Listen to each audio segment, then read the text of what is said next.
Fahamerabaitsika tsirairay avy-indray tratra izao talata maraina fa 5 volana aogositra izao. Misaotra anao ihany koa izay mandray ny fandarana eto amin'ity maraina ity.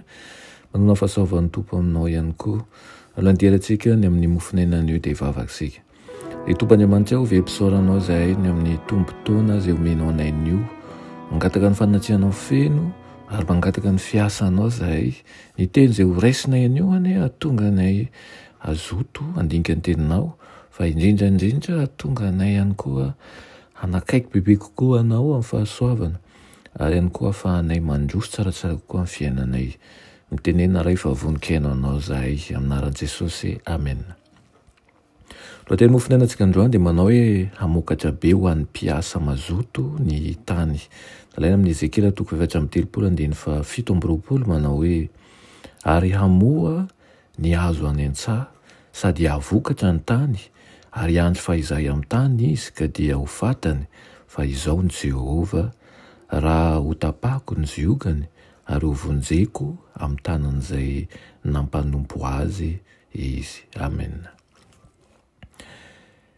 Ilaina fahalalana mivelatra kokoa ny momba ny fanomanana ny tany. Tsy ampy fivelarana ny fomba fijiriny amin'izay azo atao amin'ny tany. Fa zarana tsy mivelatra sy tsy manam-piovana no arahana ka mahakevina ny vokatra azony rehefa avy eo.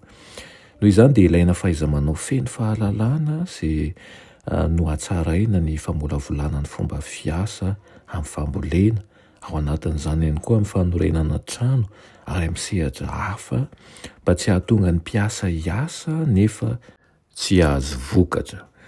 Andriamanitra izay namorona an'izao tontolo izao ho tombotsoan'ny olombelona no hanomeny fitaovana ilaina avy amin'ny tany hanohanana ny mpiasa mazoto. Hitondra vokatra ny vony volena atao amin'ny tany izay voahomana tsara. Afaka mamelatra latabatra ho an'ny olona any an-tany efitra Andriamanitra. Betsaka ny malahelo vokatry ny tsy famokaran'ny tany nefa raha vakin'ny olona ny soratra masin'ny testamenta taloha dia ho hitany eo fa nahalala kokoa ny amin'ny fikarakarana ny tany araka ny tokony ho izy izay mihoatra noho izy ireo mihitsy aza Andriamanitra. Rehefa nasaina nandritra ny taona maro sy nanome ny hareny ho an'ny olombelona ny ampahany maro dia tokony havela hiala sasatra ary tokony hovana koa ny vola eo aminy. Misy harena miafina ao amin'ny tany ary ny tompo dia manana olona narivony maro tokony hiasa ny tany izay mitangorona any andrenivohitra hikatsaka zavapoana. Nijery an'izay noforoniny rehetra Andriamanitra tany am-piandohana ary niteny fa tsara indrindra izany. Tonga tamin'ny tany anefa niozona vokatry ny fahotana. Mbola hitombo vokatry ny fitombon'ny fahotana ve izany ozona izany? Fa anontaniana mapetraka amintsika. Manao ny asa ratsy ny tsy fahalalana ary mampitombo ny faharatsiana amin'ny alalan'ny fahazarana feno fahalainana ny mpanompo kamo. Manana fitahiana miafina any amin'ny lalina nefa ny tany ho an'ireo izay manana herin-tsaina sy sitrapo ary faharetana mba hanangona ny harem-be izay ao aminy. Noho izany dia ilaina tokoa isika mba hazoto hampiasa ny tany, hampiasa azy amin'ny fahamendrehana, amin'ny fahalalana ary mangata amin'ilay tompon'ny fahefana sy tompon'ny fahaizana mba hahafahany manome vokatra ho antsika araka ny tokony ho izy. Aleoka tsy salasala isika ny hanome toky azy fa izy no mahefa ny zavatra rehetra. Amen. Ny tompo-tianay eo mbola misaotra anao izay ny amin'izany teninao izany.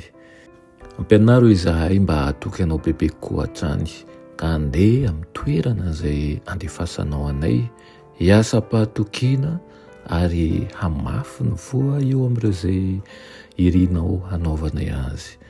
Aoka hampilefitra ny amponay izay fa handeha eo ambany fanatrehanao hatrany. Aminaran'i Jesosy. Amen.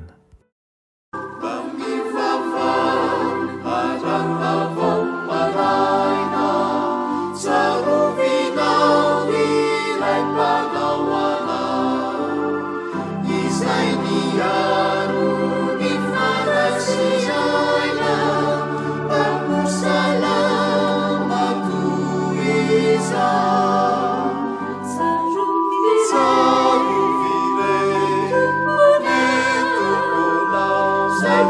a